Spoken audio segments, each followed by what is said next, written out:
Singapore தேர்தலில் அதன் பிரதமர் லாரன்ஸ் வோங் தலைமையிலான மக்கள் செயல் கட்சி PAP வெற்றி பெற்றதற்காக பிரதமர் டத்தோஸ்ரீ அன்வார் இப்ராஹிம் தனது வாழ்த்துக்களை தெரிவித்துக் கொண்டார்.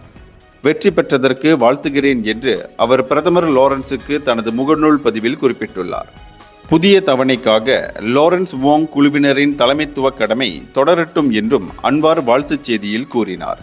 மலேசியா சிங்கப்பூரின் செல்வச் செழிப்பு பாதுகாப்பு பிரிக்க முடியாதவை.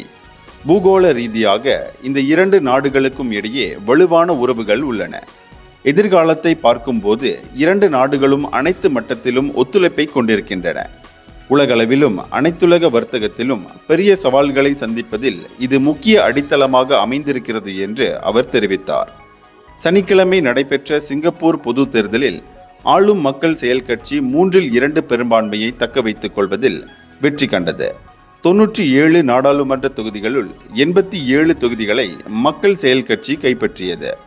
இடதுசாரி கட்சியான தொழிலாளர் கட்சி அதிக தொகுதிகளை கைப்பற்ற முடியவில்லை. பிரதான எதிர்க்கட்சியான தொழிலாளர் கட்சி நாடாளுமன்றத்தில் 10 இடங்களை தக்க வைத்துக் கொண்டது. கடந்த 1959 ஆண்டு முதல் மக்கள் செயல் கட்சி சிங்கப்பூரை ஆட்சி புரிந்து வருகிறது. உலகிலேயே நீண்ட காலம் ஆட்சி புரியும் ஒரே அரசியல் கட்சியாக சிங்கப்பூரின் மக்கள் செயல் கட்சி திகழ்கிறது. இந்தியர்களின் இதய குரல் மக்களோசை.